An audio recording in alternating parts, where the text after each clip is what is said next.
Hello everyone, good morning সবাইকে। আমি সুপ্রিয়া। দেখো সকালবেলা না খিদে পেয়েছিল, তো টিফিন বানিয়েছি। টিফিনে কি খেয়েছিলাম? বাঁধাকপির তরকারি, রুটি, আর আগের দিনের ক্যাপসিকাম ছিল একটু, এটাই খেয়েছি। তো মেয়ে বলছে না, ক্যাপসিকাম বানিয়েছিলাম সকালে, আর রাতের ছিল বাঁধাকপির তরকারি, এটাই আজকে টিফিনে খেয়েছি। ভাল লাগছিল না খাওয়ার জন্য, ইচ্ছা ছিল না, তবু খেতে হলো, কী করব, চলতে হবে। শরীরটা ভালো থাকলে কিছু করতাম, আর অন্য কিছু ভালো লাগছিল না। তো ওর বাবাকে তাড়াহুড়া করে এই একটাই সবজি যেটা খুব তাড়াতাড়ি নিরামিষ রান্না করে। আর আমি এখানে একটু বেরিয়ে পড়েছিলাম, একটা ফেসিয়াল করার ছিল, গেছিলাম একটা ম্যাডামের কাছে। তো আসার পরে ঘরে এসে আবার রান্না বান্না করেছি।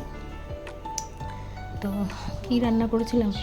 ওই ক্যাপসিকামের সবজি ছিল, ভুলে যাই, ডাল বানিয়েছিলাম। আর এখানে বানিয়েছিলাম ফুলকপি আলু মটর দিয়ে একটা কষা কষা সবজি। ফুলকপিটা খেতে ওর বাবা ভালোবাসে। আর এই যে ডাল বানিয়েছিলাম গাঢ় গাঢ়, টমেটো দিয়ে, সর্ষে ফোড়ন দিয়ে, লঙ্কা দিয়ে। আর এটাই আমাদের দুপুরের মেনু ছিল। আর সকালবেলা আমার তাড়াহুড়া থাকে, আমি করতে পারি না। আর শীতের বেলা সত্যি আমার শরীরটা ভালো নেই, ওর জন্য আমি তাড়াহুড়া করে সেইভাবে কিছু করতে পারি না। রুটি এনেছিলাম, ওর বাবা রুটি খায়, তো আসেনি। ও বললো আমি দেরি করে আসবো, তারপরে খাবো। যাই হোক, আমাদের এইভাবেই কাটলো। আর তারপরে দেখো আমার মেয়ে কী করেছে, আমি ভিডিও দেখছি, এটা ও বানিয়েছে আমার ভিডিও ফোন থেকে। এরপরে বিশেষ মজা আছে, দেখো। আর বন্ধুরা, আমার ভিডিওগুলো কেমন লাগে তোমরা বেশি বেশি করে একটু কমেন্ট করো, লাইক করো। আমি ভিডিও দেখছি, ও কখন এটা ভিডিও বানিয়েছে, তো আমি ভাবলাম এটাও পোস্ট করি তোমাদের সাথে। দেখো কী বদমাইশি করছে। এখানে কেয়া ড্রিম, মাই ড্রিম কেয়া যে চ্যানেলটা আছে, সেও ভিডিও বানাচ্ছিলো, তারটাও এরকম করেছে।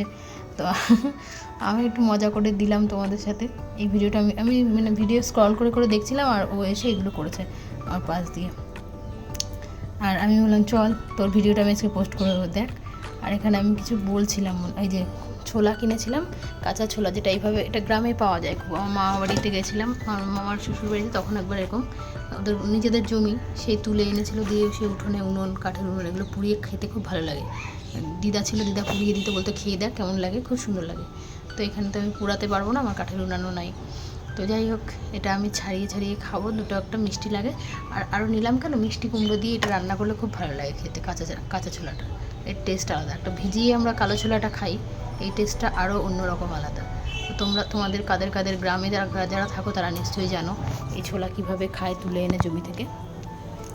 আর চলো, আর বেশি বাড়াবো না ভিডিওটা।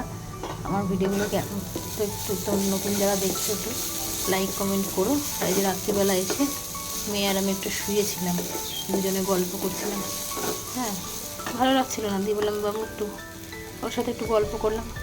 সুখে দুঃখের কাহানি, আমাদের অনেক দুঃখের কাহানি আছে।